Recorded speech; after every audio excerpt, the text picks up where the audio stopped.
Welcome. It's indisputable. I'm your host, Rashad. Richey, good to be with you. We have a lot on the agenda today. Breaking down news of the day, me and me. All right. We do have a fascinating bullpen, somebody who would like to debate about the recent Supreme Court decision to gut affirmative action inside of facilities of higher education throughout America. Top story of the day.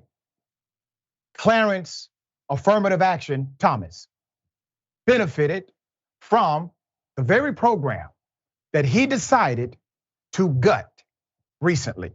Yes, United States Supreme Court Justice Clarence Thomas literally benefited from affirmative action. Let's get into it. I have the background, the details, and the insanity. Affirmative action policies at college campuses across the United States were effectively banned after a United States Supreme Court ruling that put an end to years of precedent. The policy, which had aimed to help increase minority college admissions, was prohibited after SCOTUS was asked to consider whether colleges should no longer be able to use race as a consideration when admitting students. They are standing behind Article 14. Article 14 of the US Constitution provides protection for equality, equal protection clause. Let's dive deep into what has really happened. I'm a college professor.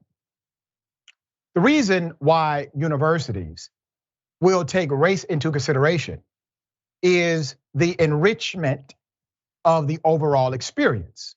Colleges have the ability to place parameters on recruitment and admissions. Many people are under the false impression that affirmative action, which by the way, is not really a policy, it's a set of policies to enhance diversity.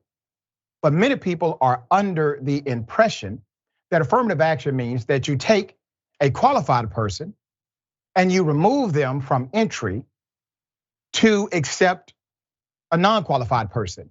That is not how affirmative action or diversity inclusion programs operate in higher education. The way they work is this, very simple. You must meet the requirements to even be considered. You must meet the standards placed by the institution.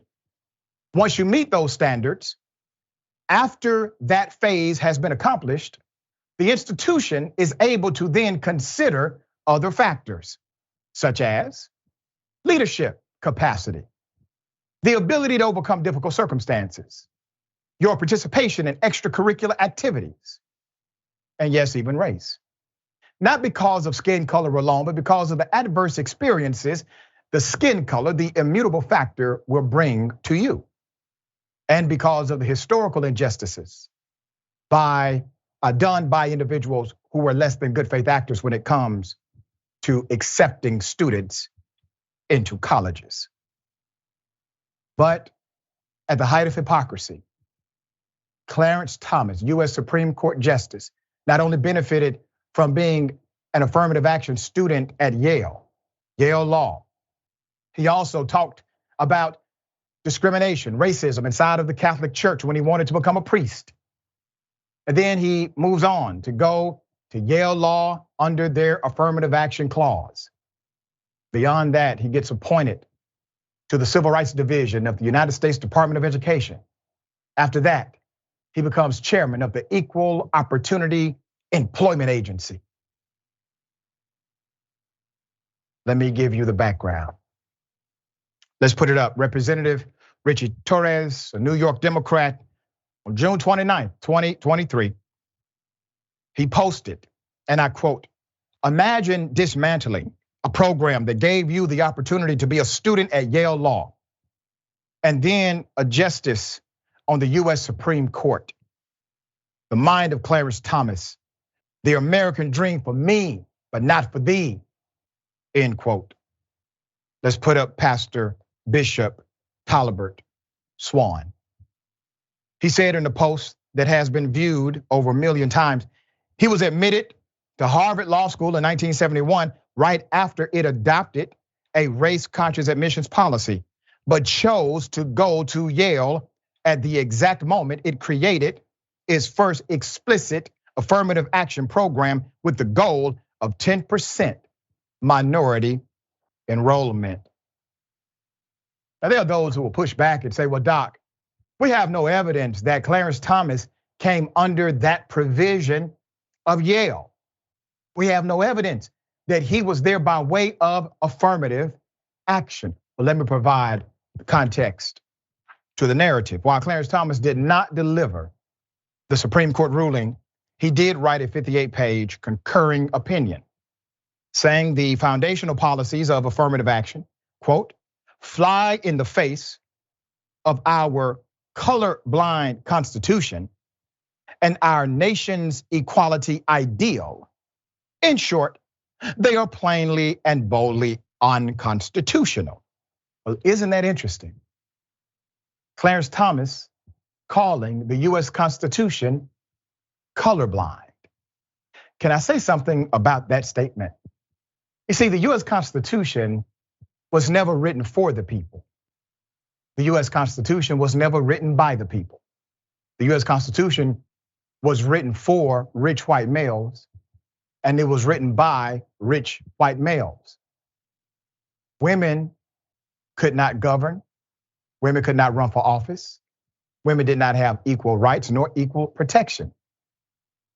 Black people obviously could not run for office, could not govern, and it did not provide equal protection. You see, the Constitution is actually a flawed document. Most are unwilling to say that out loud. That's the reason we have an amendment process. It is meant to correct the necessary corrections that are needed inside of the Constitution. Amendments are fancy words, it simply means a correction. So here's what we're gonna do. We're gonna give you the facts. 1991.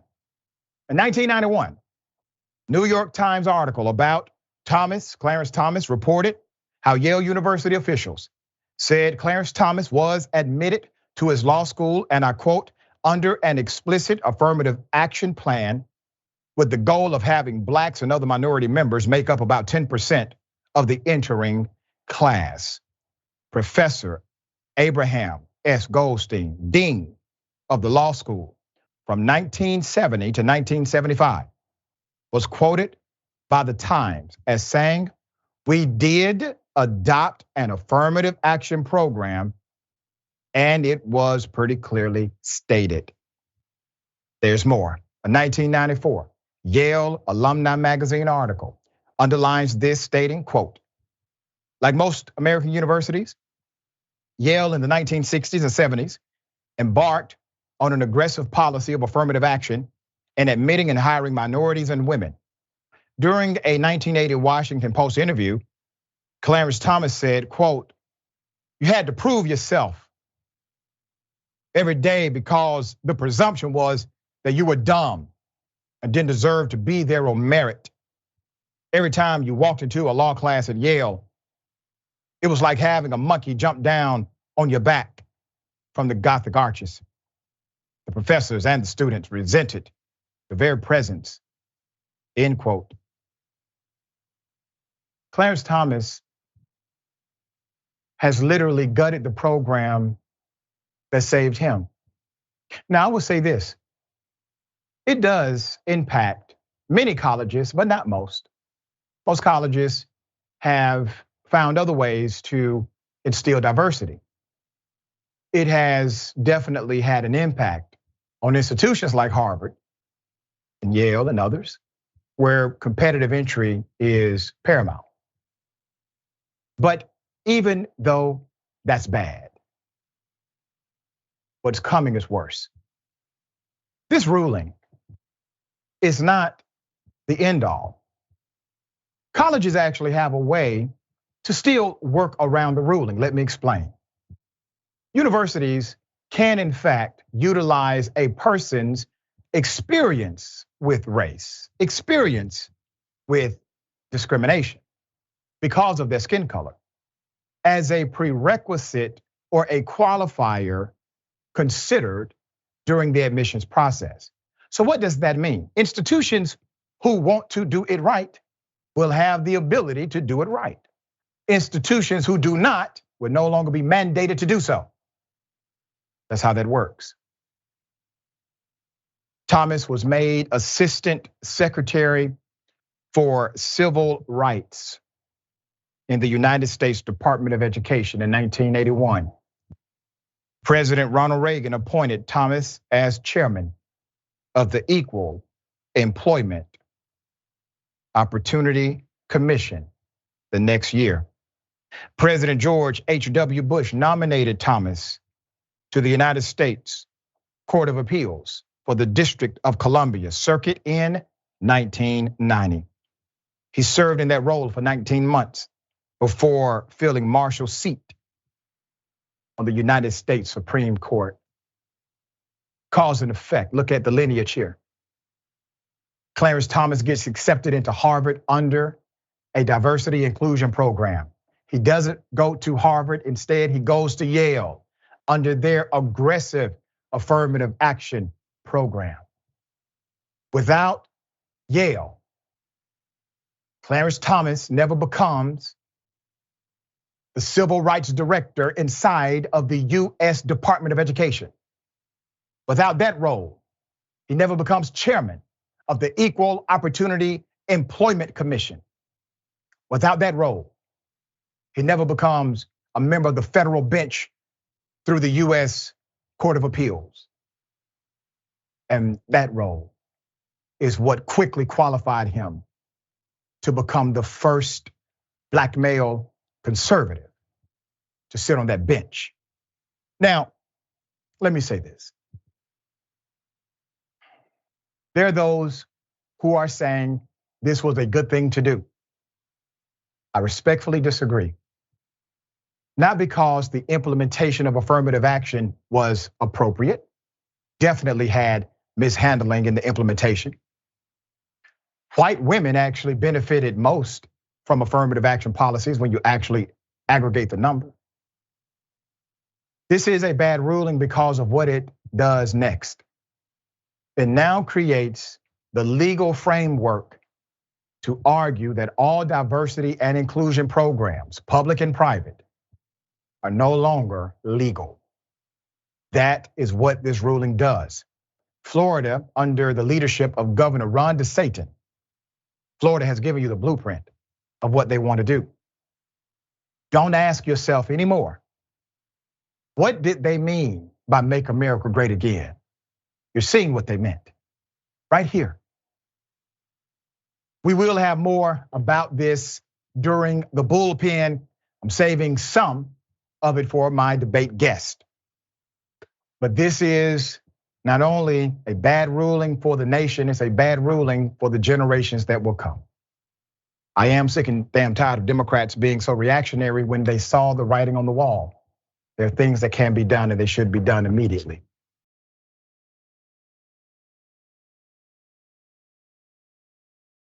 Okay, this was a really ironic video. Rickey Smiley, my dear brother, my friend, and a contributor to this show. Rickey Smiley experienced racism, according to him, from an Uber driver. Here's the video. So the Uber driver won't drive me because I'm black. He said, wait a minute, because I'm black?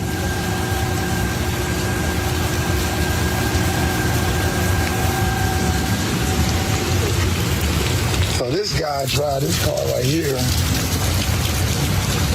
Just got denied Uber because I'm black. I got denied a couple times. I'm just trying to go home sometimes. Like when I first started, I didn't get my bike. A couple dudes. So why they just like when he saw me? They pick it up and then they see you. They won't even. He didn't even acknowledge you. He barely rolled down his window. They be doing that, and that shit is horrible. All right, that Uber driver picked the wrong one or the right one. Rickey Smiley, a dear friend, a significant voice in our culture, a powerful ally for justice, claims he was discriminated against, and I believe him 100%. Rickey doesn't make stuff up. Let's put it up. Uber support says, "Hi, Rickey. we have a zero tolerance policy towards discrimination. And this is not okay. We're so sorry this happened. And we're investigating this right away. When Rickey posed the question online if others had similar issues, people say yes. Here's some of the answers. So Don Dion says, and I quote, "This happened to me in Orlando. Pulled up on me and the lady I was with, then sped off. Uber lets racist work for them." Another quote from Kiana McGruder.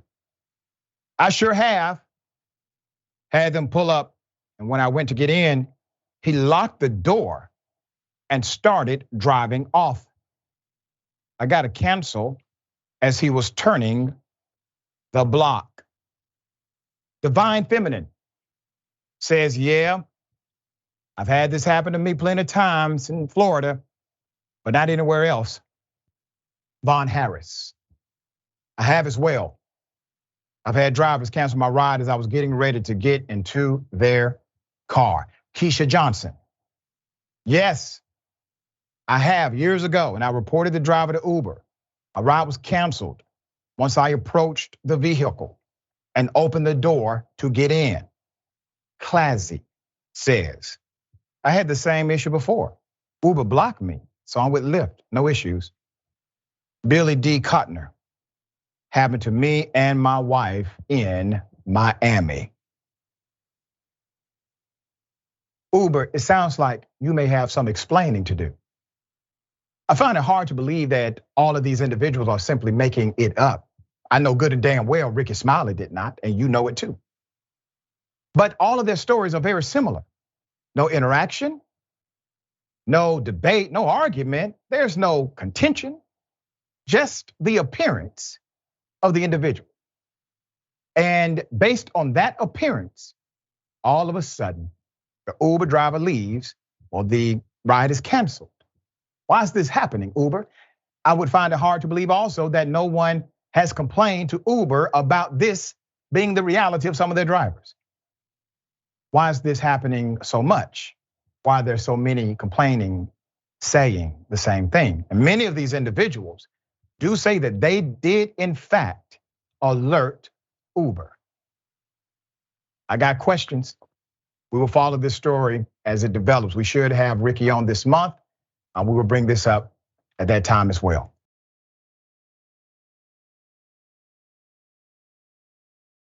All right, I got an update. Let's put it up. Remember the guy who was seen beating, assaulting a black male. That individual is on the run, but we do have his information. I want to remind you of the video. Here it is.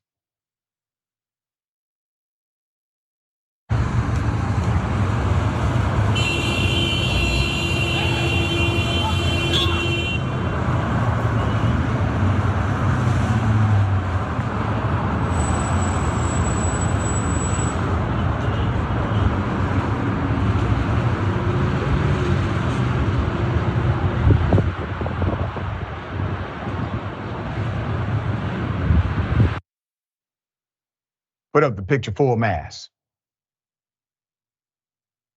Daniel Thomas Warren is his name. He is accused of beating Daryl Preston in front of Preston's food truck in Portland, Oregon. Here's what I want to do. I want to put up the picture of what this assault did to Mr. Preston. You see that? It is hard to look at. It was harder for Mr. Preston to endure. Police officials say the attack, which occurred on Thursday, June 15th, initially appeared to be a pedestrian struck by a car. That is how brutally beaten Mr. Preston was. He was so mangled and so injured that first responders assumed he had been in a bad car accident as a pedestrian. However, police later determined it was a brutal assault. Daryl Preston was allegedly attacked while delivering food, according to the Portland Police Bureau. His family says he was on the phone with his wife during the time of the attack. Portland Fire and Rescue dispatchers directed officers from the East Precinct to Portland to the scene. But by the time officers arrived, both Preston and the alleged assailant had left the area, according to the officials. The individual viciously beat, stomped, and called the black food truck owner racial slurs during the unprovoked attack in front of his business, Laurel's Chicken Shack, according to his attorney. Not only did he have significant injuries, let's put it up again, I want to explain them to you. You're looking at a man with a swollen and bloodshot eye, busted lips, both of them, and a broken nose. I hit you, N-word, stay on the ground. Attorney Alicia Montgomery quoted the attacker as saying, onlookers captured a bald white male assaulting Mr. Preston on the sidewalk near the business on video. The Portland Police Major Crimes Unit has identified the suspect as Daniel Thomas Warren, 40 years of age. Officials previously announced that they are investigating the case as a bias crime. However, authorities say attempts to locate and apprehend Warren so far have been unsuccessful. Put up his picture again. We have his picture because of a previous arrest. He is still on the run as of today's reporting. Keep that picture up. If anybody knows who he is, contact the Portland police. They are not asking anyone to approach him, as they do consider him to be dangerous. I want to say this about the lack of vigor I'm seeing from the police department. The lack of vigor, the lack of aggression is baffling to me. This is a lawless criminal walking the streets, beating up random citizens. This person is a menace to society, a threat. Where's the press conference?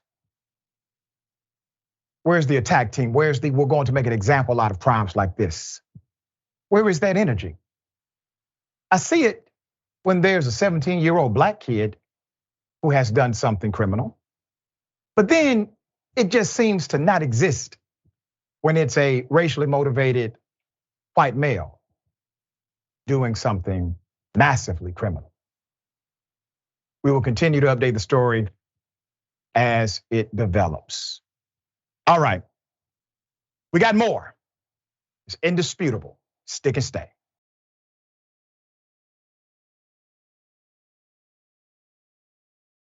All right, welcome back. We have a lot of show left. Let me read some of these amazing comments. So very thankful for your continued support. Civitas Vox, I think that's right. Racism is bad for business. Yeah. Jenna X-Ray Dragon, Doc, you're my hero. You're mine. All right, I appreciate the sentiment. Scott Smith, YouTube. The Supreme Court will be tackling marriage equality soon. You can bet on it. Damn right. You see the plan. You see the dismantling of progress. That's correct. Kay Harper. Now we have a name and picture. Let's make sure he gets arrested and prosecuted for this attack. Be on the lookout, everyone. There you go. Everybody should be vigilant. YouTube member, Dystopian Dragon, thank you for that. Make America Great Again was a KKK slogan. Exactly. And Twitch, Conscious Canuck. Justice Thomas just took the wide road of allowing the rich and powerful to have their way at the expense of his humanity. Yep. Miracle, good afternoon, Dr. Rashad, good afternoon. And I think this is your cervix. Best news show available today, hands down. We appreciate that so much. All right, got something for you.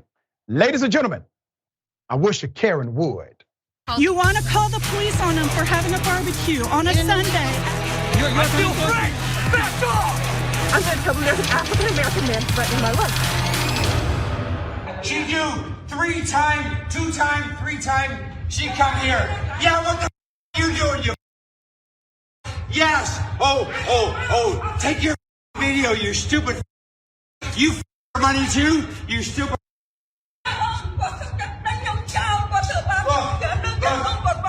My house. She live Victorian 2. Not her house. She live over there. Tell her, get the go. You want to show up here? Do you understand English? Do you understand English? No English? No English? You stupid like this woman? Stupid? Look it. Okay. Oh yeah. Oh, you your husband for money too? You stupid. The Karenicity in this one runs deep. This man has international Karenicity. He's in an entirely different country. Put up the pictures, full mass.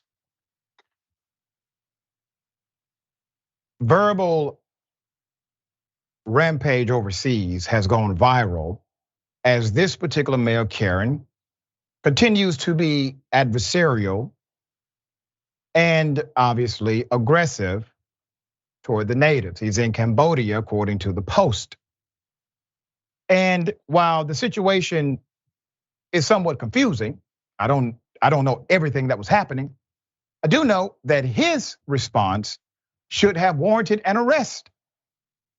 But it looks like he goes unscathed.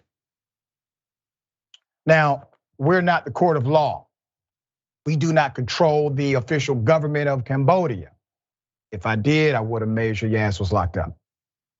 But we are the court of public opinion, and we provide a valuable public service here, Mail Karen, that allows for an opportunity at reflection and correction.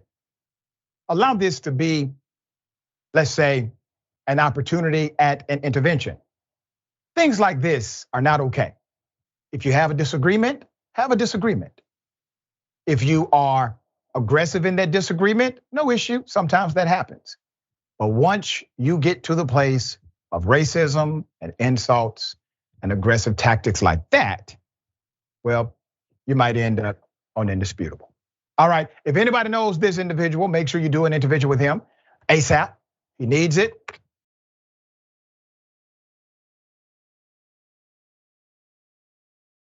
Okay.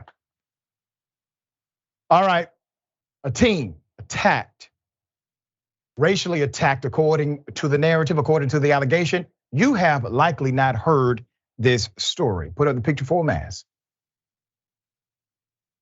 Moez Irfan, a Livonia man, is accused of beating up a 13-year-old child and calling him racial slurs at a recreation center earlier this month. Keep that picture up. Not only have you likely not heard of this, but the police department made a move to make sure you did not hear about it. I'm going to get into the details. According to a preliminary investigation, Irfan allegedly physically bumped into a 13-year-old child in a stairway. After the bump, he hurled racial slurs at the child and then decided to strike the child on the head multiple times. Officers tried to take Irfan into custody, but he resisted, they said. After the police subdued him, he was taken to a hospital for a psychiatric evaluation and was admitted June 16, 2023. He was released from the hospital, arrested and arraigned. Now, the Detroit News is not going to tell you some of the other details that came out immediately afterwards. You see, the police, when they arrived, they did not detain the adult male. They had witnesses that said this is what happened. He beat a child. They did not detain him. And the fact they did not detain him gave him enough opportunity during the course of the police investigation to run away. He only decided to flee when he realized that eventually he was going to get arrested. But he should have been at least detained upon the officer's arrival, and he was not. There's more. The minor was taken to a hospital to be treated for injuries he sustained in the attack. The teen was beaten so bad, he suffered a concussion and memory loss, was not able to finish the 7th grade because of the attack. Now, how do we even know about this? Because the police department, they have a Facebook page and a website that will basically post arrest of the week. So anybody gets arrested by the agency, they post you on their online apparatus. Well, this arrest was mysteriously not there. It had absolutely no place on their platform. Put up the picture. You're looking at Miss Delisha Upshaw, a concerned citizen, recently called out LPD for selectively posting arrest on their social media. According to Miss Upshaw, she routinely sees notices of alleged crimes perpetrated by blacks in the suburban area of Detroit City, posted on the department's Facebook, even some that are nonviolent, according to Metro Times. She submits that the police purposely withheld information about the arrest of a man who beat a 13-year-old child at a local recreation center on June 8th. She said on Facebook that after LPD was called and the child's mother arrived to the scene, the mom saw the attacker had not been handcuffed or restrained. Upshaw continued to say the attacker continued to use racial insults in front of the police, and only attempted to run after realizing he was about to be arrested. LPD did not include this arrest in their series of "Who We Arrested This Week" post, she wrote. The police posted his arrest on his Facebook platform on June 26th. Irfan, 29, was charged in the 16th District Court in Livonia with aggravated assault, ethnic intimidation, resisting a police officer, and being a habitual offender, 3rd offense. A judge set his bond at $50,000 and scheduled his next court appearance, a probable cause conference, for Tuesday. If convicted, he faces up to a year in prison for the assault charge, up to 2 years in prison for ethnic intimidation, and at least 2 years for resisting a police officer. What about child abuse? It's a 13-year-old kid, right? What about the aggravating circumstances around his racism, making it a bias crime or a hate crime? Habitual offender obviously applies here based on the record of the individual. But you have to think about the psychology of the officers who responded. According to everyone who's involved, no officer attempted to detain the adult male who has been accused by multiple individuals of abusing a minor. Literally, the minor has marks and visible bruises, injuries on his body, on his face. They do not detain the adult male. While talking, the officers are hearing the adult male use racial slurs against the child, and they still do not arrest the adult male. And because of their inaction, it almost led to this adult male escaping justice because he only started to run once he realized he was going to be arrested. None of this should have happened.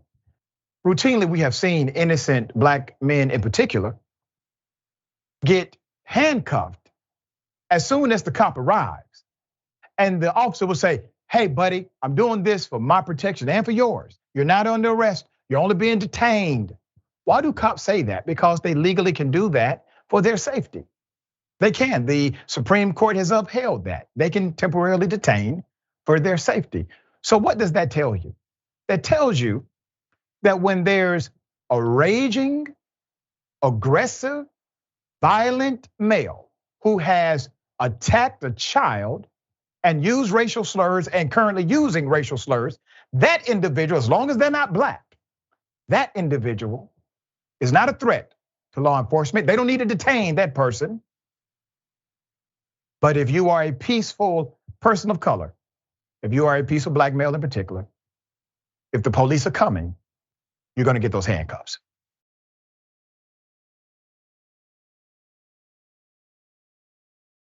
All right, welcome back. We have a lot of show left. Let me read some of these amazing comments. We got a lot of them. Kind of pressed for time, can't read all of them. V says, fool, how you gonna be racist in a whole other country? Exactly, I mean, yeah, that part. YouTube, class action lawsuit against Uber. It seems like it's about to get that way. Jonathan Feliciano, I think. I appreciate you joining Indisputable. Thank you so much. C. Michael Henson, thank you, C. Michael. Now, I know this male Karen wasn't making fun of the victim's ability to speak English. I could barely understand his. That's a good one. I agree. Conscious Canuck. So many adult-sized juveniles in this world. Yeah, big time. And Green New Dealer Dragon. He's in Cambodia demanding they know English. That's called international charisticity. Yeah. It doesn't make sense, and don't try to make it make sense, okay?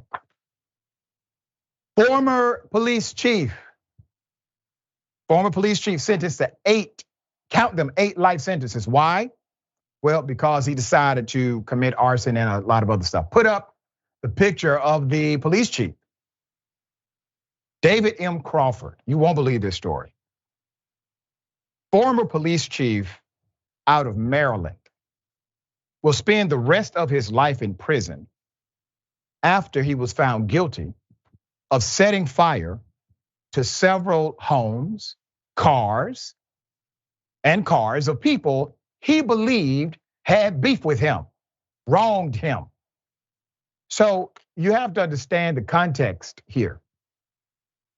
This public servant, this individual who has significant public trust, went around literally burning up cars, homes of people he did not like. Let me give you the background.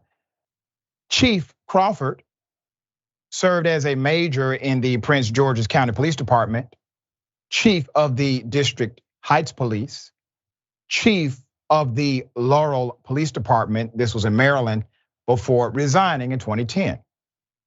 Police discovered it was Chief Crawford with security footage of some of the fires. Investigators noticed that the fires were started by similar methods and by a person wearing the same clothing in each video.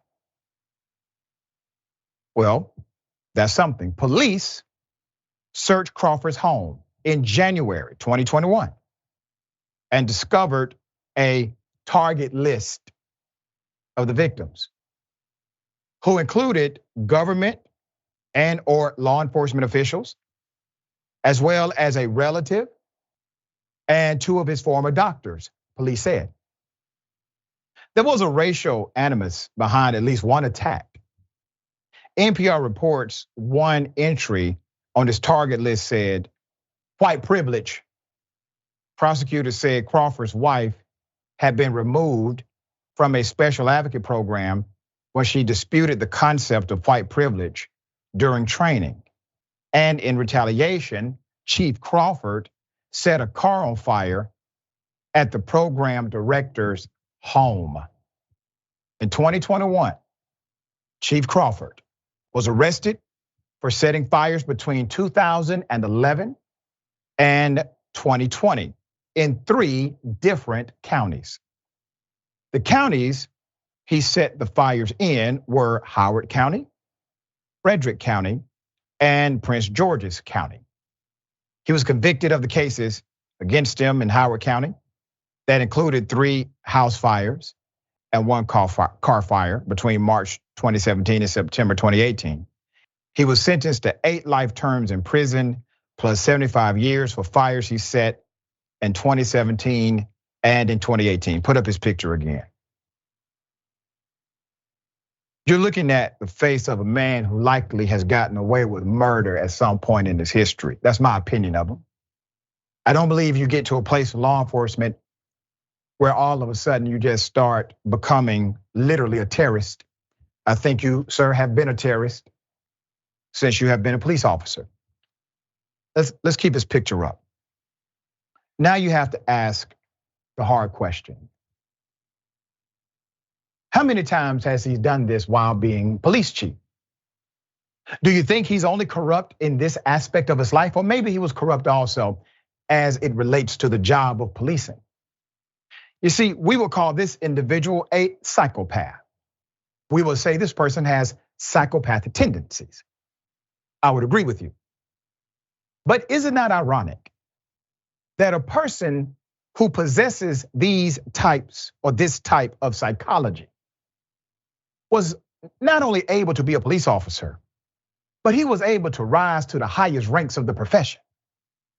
And while at the highest rank, this individual had the ability to control the culture of policing, to cover up crimes done by other cops under him. He was their champion. There is absolutely no way this happens in any other profession. None. The man was who he is, and the man is who he was. That is my belief. Now, are they going to look at the historical record? Are they going to see if he was corrupt in other areas? Did he lie on police reports? You have to at least assume if a person is willing to commit this level of felony activity, that they're willing to lie on a police report.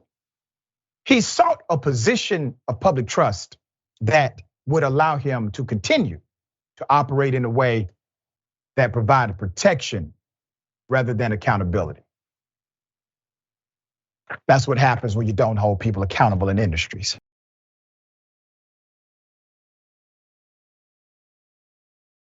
All right, protests in France, very sad situation, followed by the death of a teen. This teen was shot by the police. Let's put up the pictures full mass.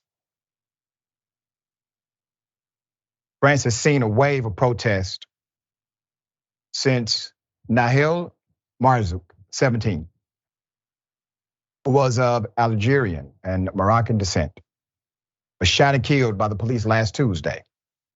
The officer fired his gun during a traffic stop despite no imposing threat at all. Put up a picture of the child. He should be alive. He is not. He worked as a food carrier. The officer has only been named as Florian M.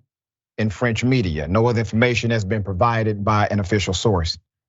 The officer who shot the youth has reportedly apologized to the family, has been officially charged with voluntary homicide.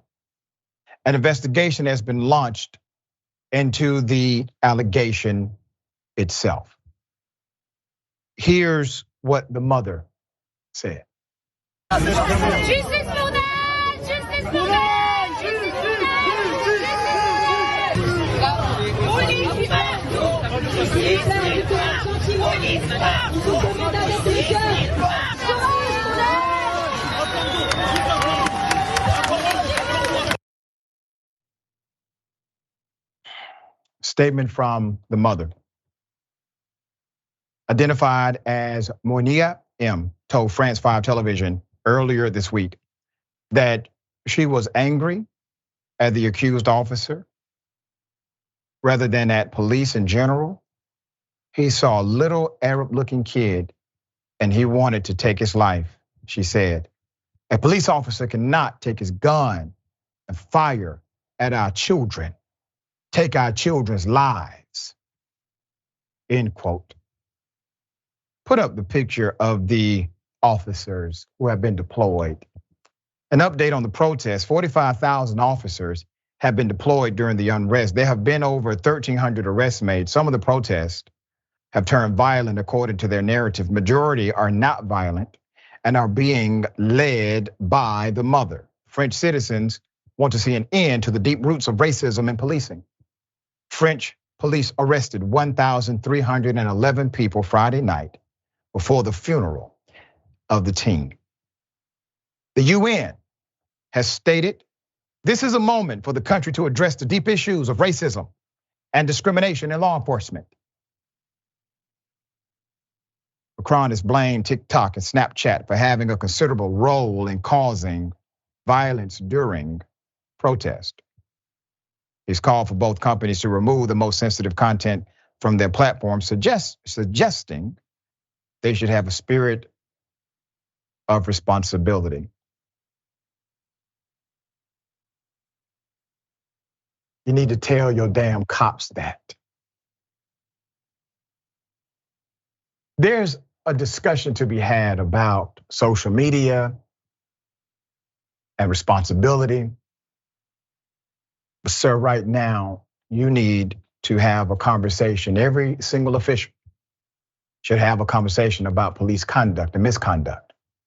Now, I'm not lecturing because we have problems of our own in America with the police. But it is the same genesis. It comes from the same place. And if you don't put the energy where the energy belongs against individuals who operate in a way that's either hyper aggressive in their racism or implicit in their racism, if you don't address that, we're going to be here again and again and again. So put the energy where the damn energy belongs. We got more on the other side. It's indisputable, stick and stay.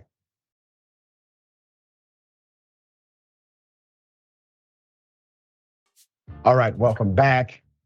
We have a lot of show. Let me read some of these amazing comments. Cooking with Miss D says, all these cops do is commit crimes. What the hell? She also says, his friends and family spoke so highly about him. The cops have a lot of hate for people of color in Paris. I feel so sorry for the family. I agree. I agree with everything you just said. The 505 Wrecking Ball, subscribe with Prime. They've subscribed for 18 months. Thank you so much for that. We appreciate the support, continued support. Thank you. Ghost Dog TV. He has to come back a ninth time if he wants his freedom. All right. Hell of an allegation. According to a book, Donald Trump continued to say extremely inappropriate things about his own daughter while being president of the United States. Let's do it this way. Let's put up the book, all right? Let's put it up. According to this book, this is a new book by former Trump official Miles Taylor, claims that Trump repeatedly sexualized his own daughter. Excerpt from the book, quote, aides said, he talked about Ivanka Trump's breast, her backside, and what it might be like to have sex with her. Remember Trump's 2003 interview with Howard Stern about Ivanka? Here it is. Although she does have a very nice figure. I've said that if Ivanka weren't my daughter, perhaps I'd be dating her. You know? Okay. The other that was another show. Another documented statement from Trump about his daughter. Let's put it up. Include when Donald Trump was watching his 16-year-old daughter Ivanka host the 1997 Miss Teen USA pageant. He turned to the then Miss Universe and asked, quote, don't you think my daughter's hot? She's hot, right? End quote. Mr. Trump has called his eldest daughter voluptuous. He said, it's okay to describe her as, and I quote, a piece of ass, end quote. My daughter Ivanka, she's 6 feet tall. She's got the best body. She made a lot of money as a model, a tremendous amount, end quote. I mean, are Christian evangelicals going to say anything about this? I mean, some of the statements are actually on record already. We didn't need to hear it in a book. Are they going to challenge Donald Trump? No. They're going to claim that they just love Jesus and everybody needs to get along. This is insane, right? Imagine if any other president, any other former president would have this kind of stigma connected to them. The Christian right would talk about grooming and everything else. But Donald Trump gets to avoid the narrative that he himself created about himself. He gets to avoid the narrative from them. Why? That is your proof that individuals who support Trump, many of them are in a cult. Cult-like behavior, or cult-like mentality means you do not have the ability to be self-aware or self-analytical. You cannot judge what you should be able to judge, such as truth. It eludes you. More to come about the book. We shall see exactly what Trump's response is. All right, a man convicted. Let's put him up full mass. A man convicted because he decided to shoot at the home of an LGBTQ woman. 46-year-old John Russell Howard of Basin, Montana, was sentenced on Wednesday to 18 years in prison for deciding to fire an AK-style weapon into the home of a woman who's a member of the LGBTQI community, and then threatening the town's queer residents in March of 2020. Clearly a constitutional violation, a hate crime, etc. Court records state that on March 22nd, 2020, Howard sought to rid his community of its gay and lesbian members. He was armed with 3 rifles and 2 pistols when he approached on foot the home of a woman who identified as a lesbian. He fired an AK-style rifle at her property, with several rounds striking the outside and 1 round penetrating inside the wall of the home. The woman was home, but thankfully not struck. Howard then reportedly proceeded down the street toward the homes of other LGBTQ members of the community and was intercepted by people leaving a church service who attempted to talk him down. Howard continued to fire off rounds and make statements about harming members of the community, of the LGBTQ community. A Jefferson County Sheriff's deputy arrived in response to a 911 call, ordered Howard to put down his weapons. Howard refused to put down his weapons and pointed his rifle at the deputy before fleeing on foot, firing at least 1 round as he ran. He was arrested the next day. They didn't kill him. They didn't shoot him dead. They arrested him tomorrow. Marinate on that. All right, bullpen is next. Stick and stay.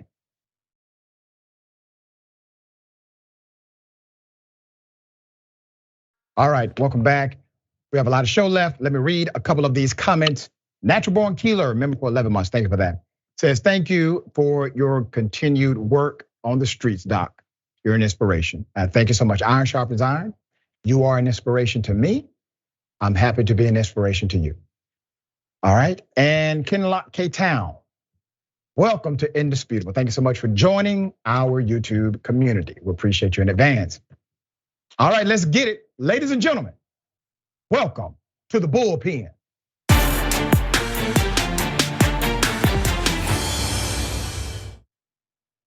In the bullpen today, we have Mr. Zachary Yost, who is a Pittsburgh writer, base writer, and freelance researcher. His work has been published in various outlets, including the American Conservative, Washington Examiner, and the national interest. Mr. Yost, good day. Welcome to Indisputable. Hello, Dr. Richey. Thank you so much for having me on. Thank you for being here. We are going to chop it up about the latest Supreme Court ruling as it relates to affirmative action inside of colleges throughout the country. I don't want to presume what you know or believe about this ruling, so if you would, give us your sentiment and I will then opine. Sure thing. So I will say I was very pleased with this ruling. I did think it was the right decision. That's not to say that I don't think there aren't a lot of issues in higher education that I think that affirmative action was trying to solve.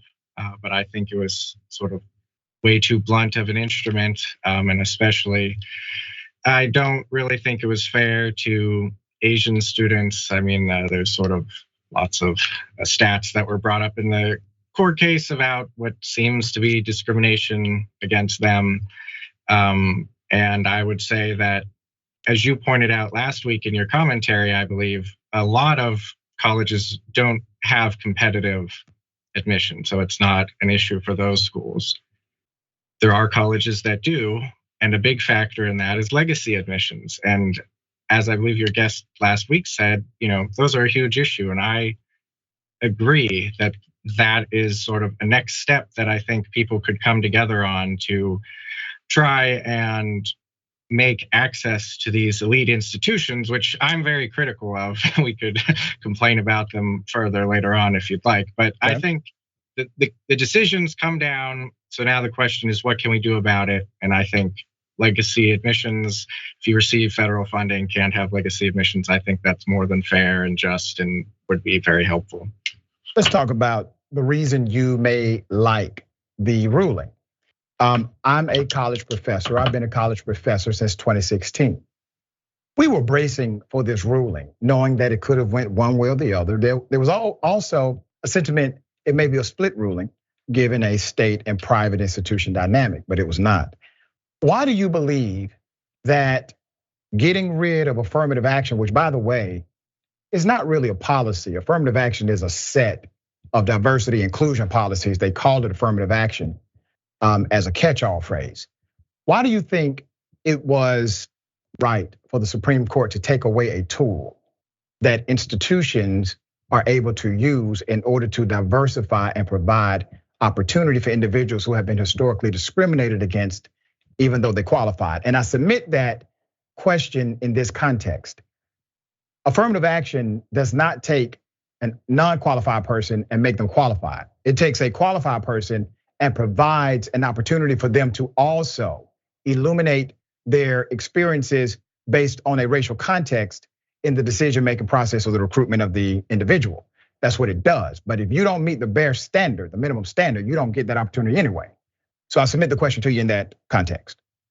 Sure, and as I think the Roberts opinion said, it's not like someone's race is not relevant to their life experience and all that. And you say it's a tool. I don't think it's a very good tool. Well, I think it's far too blunt. And David Bernstein, who's a law professor at GMU, his work was actually cited in Gorsuch's concurring opinion. In his book on racial categorization, according to the government, he points out that at Harvard, something like 2/3 of Black students are either immigrants, the children of immigrants, or biracial.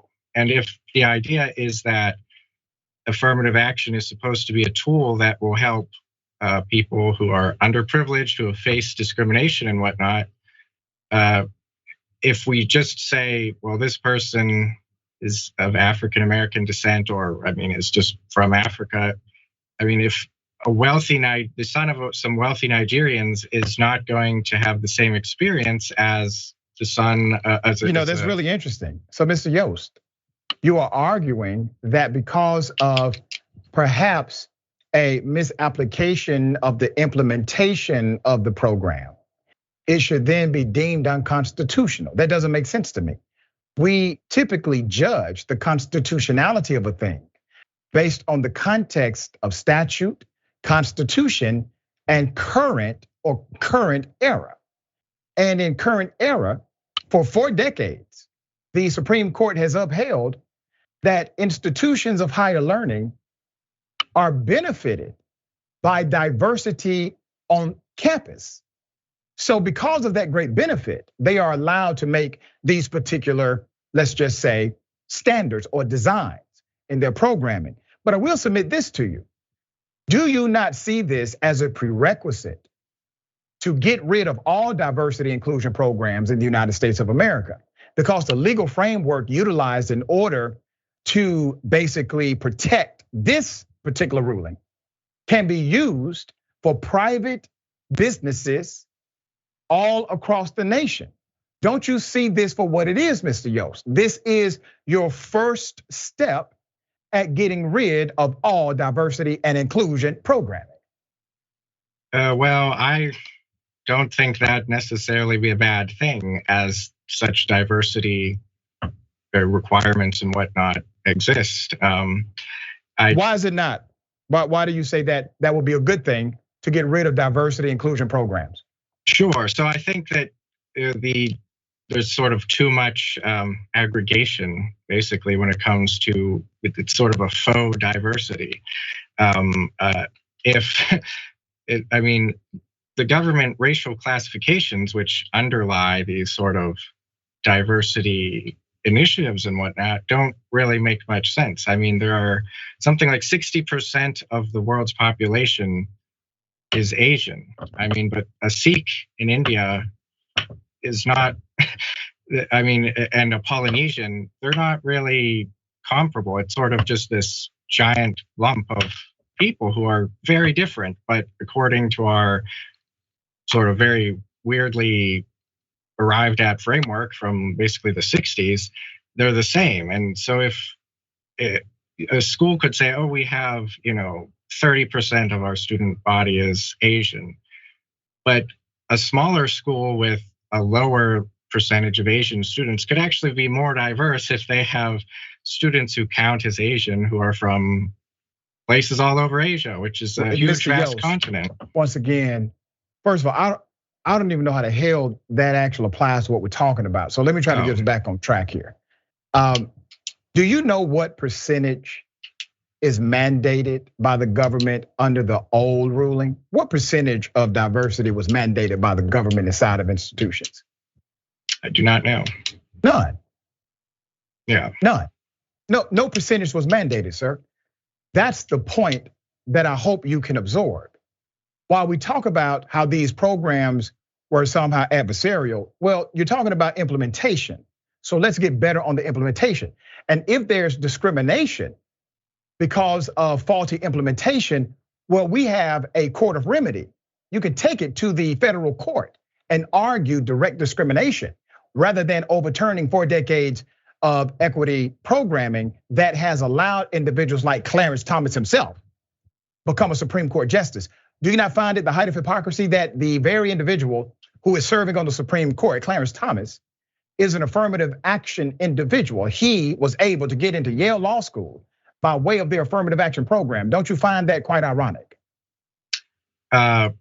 In a way, I suppose it could be considered ironic. On the other hand, I believe Clarence Thomas has spoken about how he feels that has made him seem lesser in some people's eyes. And no, he's lesser because he's a sellout.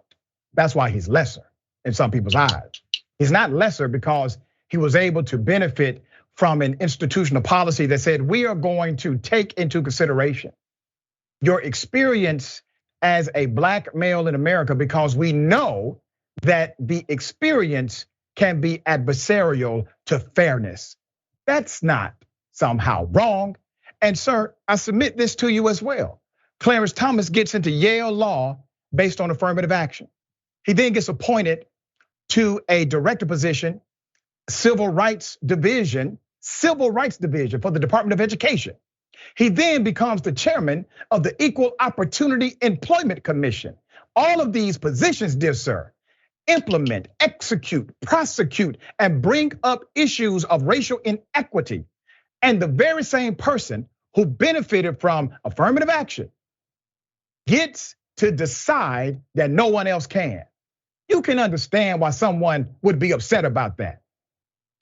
Sure, I can understand why people are upset about the whole entire ruling. And I know, I believe Justice Thomas said explicitly at one point, I think in the early 80s, that he really benefited from affirmative action. But it seems that he's changed his mind over the years, perhaps from exposure to how these programs, I would posit, are not really carried out in a beneficial way. I think they're undermining. They benefited him.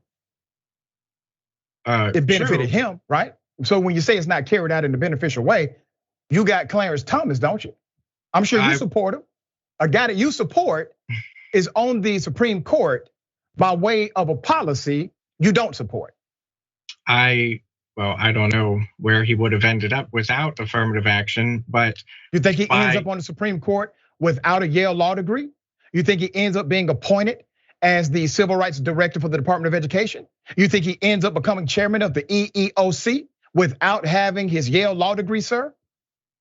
Well, I don't know if he would have not been able to get into Yale. I don't know what his test scores were and whatnot. But that's not the issue. Sir, see, you just made my point. Remember, affirmative action, which by the way is a catch-all phrase, again, it's a diversity inclusion program. The diversity inclusion program did not lower the standard for Clarence Thomas. He still had to meet the standards. Everybody still has to meet the standards of the institution.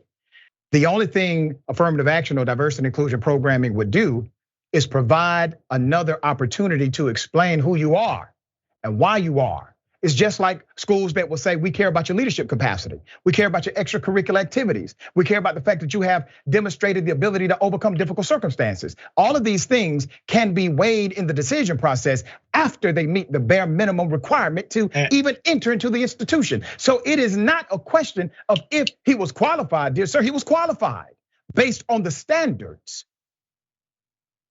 Well, I would say that this was part of the reason the lawsuit was brought up by sort of Asian students, is that it's a zero-sum game in these elite institutions with competitive admission. If one student is accepted, another student might not be. And this was a point that was cited in the majority that happens opinions. Every day, dear sir. In every competitive school that happens. We have an American system that has routinely discriminated against people of color, women, historically marginalized communities. This was a way to correct the dysfunction. You do agree racism exists, right? Sure.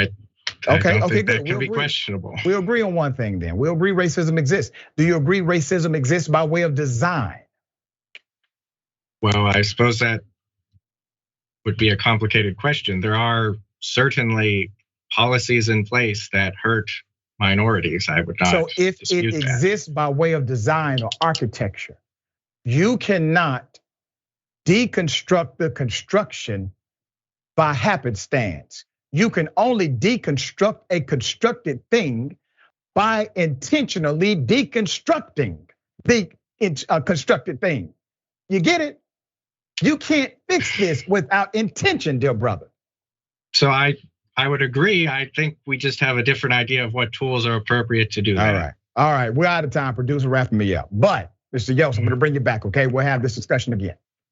Thanks so much for having me. Thank you, sir. We appreciate being on the show.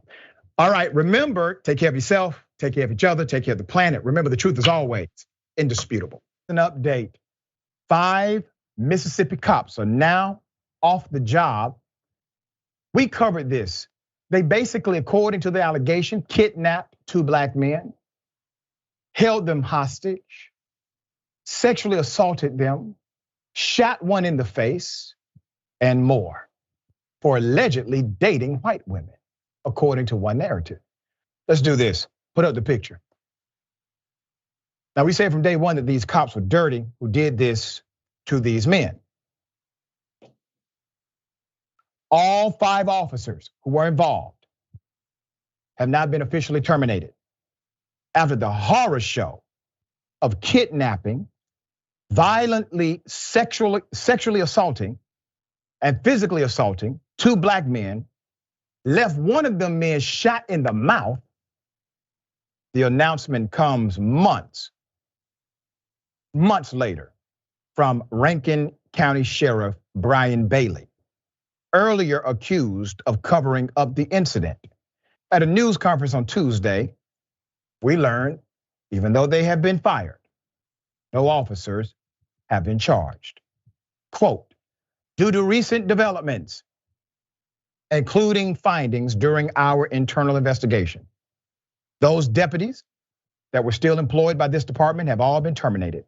Bailey said at a news conference, we understand that the alleged actions of these deputies has eroded the public's trust in the department. Rest assured that we will work diligently to restore that trust. The announcement came after the two men, Michael Corey Jenkins, 32, and Eddie Terrell Parker, 35, filed a federal lawsuit against the officers earlier this month. The lawsuit claims that 6 county deputies forcibly entered Mr. Parker's home in Braxton, Mississippi, and raided the property without a warrant on January 24th. That's when Mr. Jenkins and Mr. Parker said that they were beaten and stunned with tasers, abused with a sex toy, and made to strip naked in an ordeal that lasted nearly 2 damn hours. Let's put it up. As we've seen time and time again, the torturous incident sparked by an alleged drug bust is not the only heinous crime these officers have committed. Bailey's announcement also follows an Associated Press investigation that found several deputies who were involved with the episode were also linked to at least 4 other violent encounters with black men since 2019 that left 2 dead and another with a lasting injury. Deputies who had been accepted to the sheriff's office's special response team were involved in each and every one of those encounters. Malik Shabazz, attorney at law, seen in the video earlier recapping the incident, commented on the announcement. The firing of the Rankin County, Mississippi sheriff's deputies involved in the torture and shooting of Michael Jenkins and Eddie Parker is a significant action on the path to justice for one of the worst law enforcement tragedies in recent memory. Sheriff Brian Bailey has finally acted after supporting much of the bloodshed that has occurred under his reign in Rankin County. The next credible and honorable step for Brian Bailey is to resign or be ousted. I concur.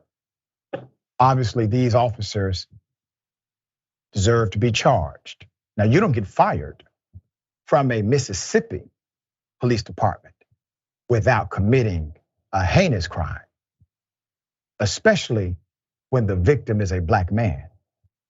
There must be some significant evidence there. Do we know all of the evidence?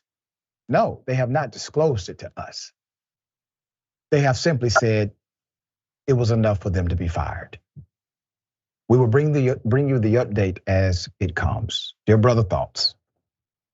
An Associated Press investigation that found that several deputies who were involved in this episode were also linked to at least 4 violent encounters with black men since 2019 that left 2 dead and another with lasting injuries. I know you said that, but I wanted to reiterate it because that's how we got here. If they were charged then, we wouldn't be here. So the lives and the injuries of these individuals are on the hands of this law enforcement agency and this precinct who could have done something back in the day, but failed to do so. And so that only emboldened these officers, by the way, feeling like they can get away with more stuff. So like you said, there must be some really damning evidence that we don't know about for them to finally fire these individuals. So hopefully there will be some charges. There's a civil liability doctrine called negligent hire. And that's when you literally either A, hire somebody that you know cannot do the job or they would do the job very poorly, or B, you retain their employment knowing that they have acted in a way that could provide danger to those they serve.